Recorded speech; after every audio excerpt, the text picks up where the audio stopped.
আসসালামু আলাইকুম প্রিয় বন্ধুরা, আজ আপনাদের সামনে দারুণ একটি ঔষধের রিভিউ নিয়ে হাজির হয়েছি। ওষুধটির নাম জিরো ট্যাবলেট। এটি প্রস্তুত করেছে সুনামধন্য কোম্পানি এইচপি ফার্মাসিউটিক্যাল লিমিটেড। এর জেনেরিক নাম সুক্রালোস 8 মিলিগ্রাম। আজ জানবো এর কাজ কী, খাওয়ার নিয়ম, পার্শ্ব প্রতিক্রিয়া, গর্ভাবস্থা ও স্তনদানকালে খাওয়া যাবে কিনা ইত্যাদি। জিরো ট্যাবলেট সম্পর্কে জানতে পুরো ভিডিও দেখার অনুরোধ রইল। কথা না বাড়িয়ে মূল আলোচনায় ফিরে যাই। জিরো ট্যাবলেটের কাজ। জিরো ট্যাবলেট মিষ্টিকারক হিসেবে বিভিন্ন ধরনের খাবারের সাথে ব্যবহার করা হয়ে থাকে।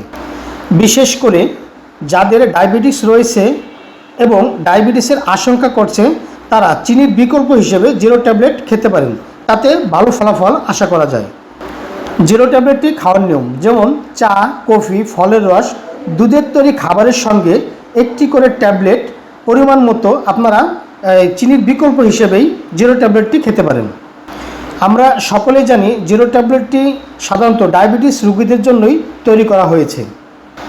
পার্শ্ব প্রতিক্রিয়া। জিরো ট্যাবলেটের তেমন কোনো পার্শ্ব প্রতিক্রিয়া নেই। গর্ভাবস্থায় ও স্তনদানকালে জিরো ট্যাবলেট সেবন করতে পারবেন, তবে আপনার নিকটস্থ একজন রেজিস্ট্রিকৃত ডাক্তারের পরামর্শ নিয়ে জিরো ট্যাবলেট সেবন করুন। জিরো ট্যাবলেটটি আপনাদের নিকটস্থ যে কোনো ফার্মেসিতে একটু খোঁজ করলেই পেয়ে যাবেন। এটির মূল্য, প্রতি পিস জিরো ট্যাবলেটের মূল্য 1 টাকা। প্রিয় বন্ধুরা, সকল ওষুধ ক্রয়ের পূর্বে অবশ্যই উত্তরের তারিখ দেখে ক্রয় করুন। আলো থেকে দূরে ঠান্ডা ও শুষ্ক স্থানে সংরক্ষণ করুন। সকল ঔষধ শিশুদের নাগালের বাইরে রাখুন। জিরো ট্যাবলেট সম্পর্কে আরও কিছু জানার থাকলে কমেন্ট করুন, উত্তর দেওয়ার চেষ্টা করব। আমার এই ভিডিও ভালো লাগলে চ্যানেলটি সাবস্ক্রাইব করে বেল আইকনটি অন করে পাশে থাকুন। ভালো থাকুন, সুস্থ থাকুন। ধন্যবাদ।